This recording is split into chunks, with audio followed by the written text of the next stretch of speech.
Donald Trump's ideas aren't just different, they are dangerously incoherent. They're not even really ideas, just a series of bizarre rants, personal feuds, and outright lies.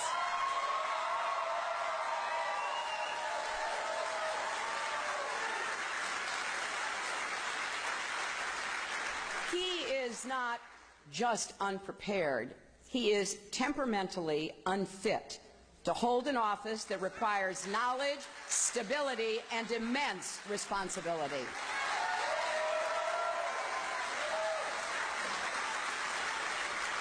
This is not someone who should ever have the nuclear codes, because it's not hard to imagine Donald Trump leading us into a war just because somebody got under his very thin skin.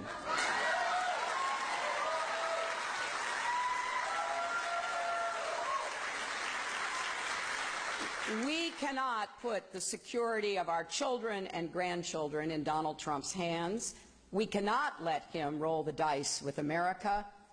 This is a man who said that more countries should have nuclear weapons, including Saudi Arabia.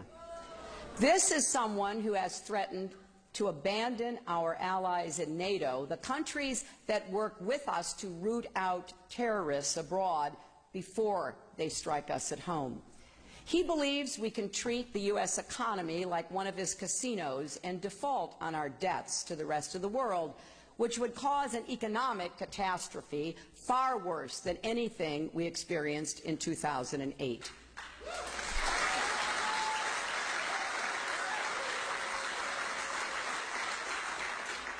He has said that he would order our military to carry out torture and the murder of civilians who are related to suspected terrorists, even though those are war crimes.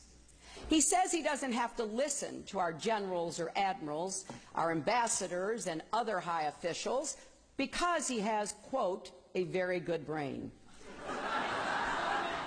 He also said, I know more about ISIS than the generals do. Believe me. You know what? I don't believe him.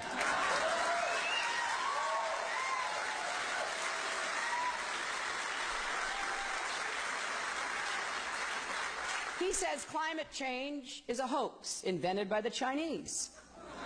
And he has the gall to say that prisoners of war like John McCain aren't heroes. Exactly.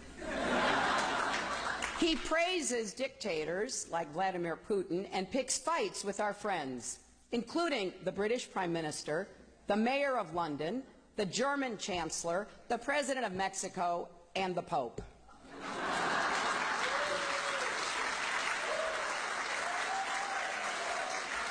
He says he has foreign policy experience because he ran the Miss Universe pageant in Russia.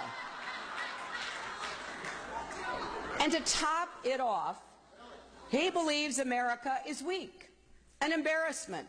He called our military a disaster. He said we are, and I quote, a third world country. And he's been saying things like that for decades. Those are the words, my friends, of someone who doesn't understand America or the world. And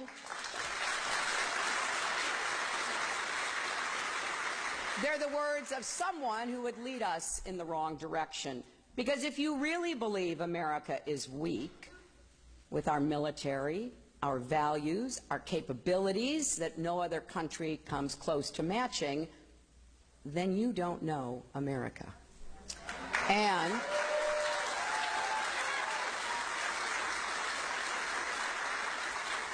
you certainly don't deserve to lead it.